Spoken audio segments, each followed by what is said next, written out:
চাওক কথাটো এনেকুৱা ধৰণৰ যে আমাৰ মানুহখিনিও দেখাক দেখি কৰা এটা মানে ভুল ধাৰণা আছে। চাওক এইবিলাক বস্তু মই চেল কৰি আছোঁ, এইবিলাক মই কাকো দেখা দেখি নাই কৰা। হয় দেখিছোঁ, মই মোবাইলত দেখিছোঁ, ইউটিউবত দেখিছোঁ, সেইবিলাক দেখি আজি আকৌ বস্তু ছাপ্লাই দিব ওলাইছোঁ, মানে দোকানসমূহত বস্তু আকৌ আজি ছাপ্লাই দিবলৈ যাম। সেইটো কাৰণে এয়া দেখিছে বেগত দুটা বেগত পূৰা বস্তু ফুল কৰি লোৱাৰ উপৰিও বস্তা এটাত পূৰা ফুল কৰি বস্তু সৰহকৈ লৈ লৈছোঁ, কাৰণ আজি তিলৈ হৈ পিনে মৰাণলৈকে বহুকেইখন দোকানত বস্তু ছাপ্লাই দিবলৈ যাম। সেইটো কাৰণে আজি ৰাতিপুৱা 8টা বজাত ওলাই আহিলোঁ আৰু ওলাই আহি ইয়াতে ৰৈ পিনে ভিডিঅ'টো আৰম্ভ কৰোঁ বোলো। এয়া দেখিছে কি ধুনীয়া ঠাই, দুপিনে দুখন বাগানৰ ৰাস্তাটো সঁচাকৈ ভাল লাগিছে আৰু ইয়াতে অলপ সময় ৰৈ আজি আপোনালোকক মই এটা ইম্পৰ্টেণ্ট কথা কওঁ, যিটো নেকি বিজনেছৰ ৰিলেটেড হয়। চাওক এনেকুৱা এটা কথা যে আমাৰ মানুহখিনিও মানে এটা বহুত ডাঙৰ ভুল ধাৰণা আছে যে দেখাক দেখি কৰিব বিচৰা এটা ভুল ধাৰণা, যাৰ বাবে আমাৰ মানুহখিনিও বিজনেছ হওক বা যিকোনো এটা কাম হওক অলপ দেৰি কৰাৰ পিছতে বা কিছুদিন কৰাৰ পিছতে কামটো ফ্লপ হৈ যায়। তাৰ আগতে আপোনালোক ভিডিঅ'ত আপোনাক কৈছিলোঁ যে আমাৰ অসমীয়া মানুহখিনি বা আমাৰ মানুহখিনিয়ে বিজনেছত সহজে ফ্লপ কেনেকৈ হয়, টাইম দিব নোৱাৰে, সময় দিব নোৱাৰে, যাৰ বাবে যিকোনো এটা কামত আমাৰ মানুহখিনি এৰি দিবলগীয়া হয় দুদিন কৰাৰ পিছত। কিন্তু আজি এটা বেলেগ কথা ক'ম, যাৰ বাবে আমাৰ অসমীয়া মানুহখিনি নাই বা আমাৰ মানুহখিনিয়ে সহজে বিজনেছত লোকচান হ'বলগীয়া। কথাটো এনেকুৱা ধৰণৰ যে আমাৰ মানুহখিনিও দেখাক দেখি কৰা এটা মানে ভুল ধাৰণা আছে।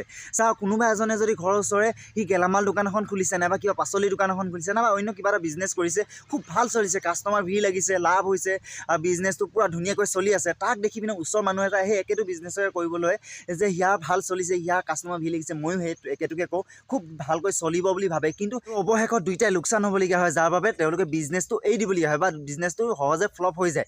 গতিকে দেখাক দেখি কেতিয়াও কাম কৰিব নালাগে, কাৰণ এনেকুৱা উদাহৰণ আমাৰ সমাজত ঢেৰ আছে। এইবিলাক বস্তু মই চেল কৰি আছোঁ, এইবিলাক মই কাকো দেখা দেখি নাই কৰা। হয় দেখিছোঁ, মই মোবাইলত দেখিছোঁ, ইউটিউবত দেখিছোঁ, সেইবিলাক দেখি পিনে আমাৰ এইটো অঞ্চলত খুব কম, মানে এনেকুৱা ধৰণৰ বিজনেছ কৰা খুব কম। মই নিজেই পেকেজিং কৰোঁ, নিজেই বস্তুবোৰ বনাওঁ, মানে নিজেই পেকিং কৰি মেলি নিজেই চেল কৰোঁ। গতিকে এইটো এটা মোৰ নিজৰ হেৰি হয়, মোৰ এটা কনচেপ্ট হয়। মোৰ কনচেপ্টটো যদি মোৰ ওচৰজনে চুৰ কৰি লয় নহয়, দুইটাই লছ হ'ব, কিন্তু সিয়াৰো লছ হ'ব, মোৰ লছ হ'ব। কিন্তু এটা হয়, পুৰণা দোকানীজনৰ বা পুৰণা ব্যৱসায়ীজনৰ লছ হোৱাটো কম সম্ভাৱনা থাকে, কিন্তু নতুনজনৰ 100% পূৰা লছ হ'বই। এইটো আপোনালোকে এবাৰ কৰি মানে গম পাবই, কৈ চালে, যিসকলে কৈ চালে গম পাব। গতিকে কেতিয়াও এনেকুৱা ধৰণৰ ভুল ধাৰণা নকৰিব, সদায় বেলেগ বেলেগ কৰিবলৈ চেষ্টা কৰক, আপুনি উন্নতি সদায় হ'বই। ভিডিঅ'টো বেছি দীঘলীয়া নকৰোঁ, কাৰণ দেখিছে ইমান বস্তুবোৰ আছে, আজি চেল কৰিব লাগিব, গোটেইখিনি দোকানত ছাপ্লাই দিব লাগিব। গতিকে আজি ভিডিঅ'টো ইমানটা সমাপ্ত কৰিছোঁ। যদি ভিডিঅ'টো ভাল পাইছে, প্লিজ ইউটিউবত যদি চাই আছে ছাবস্ক্ৰাইব কৰিব, ফেচবুকত চাই থাকিলে ফ'ল' কৰিব, ফেচবুকত চাই থাকিলে ফ'ল' কৰাৰ উপৰি আপুনি যিমান পাৰে শ্বেয়াৰ কৰি দিয়ক না, প্লিজ শ্বেয়াৰ কৰি দিব বুলি আশা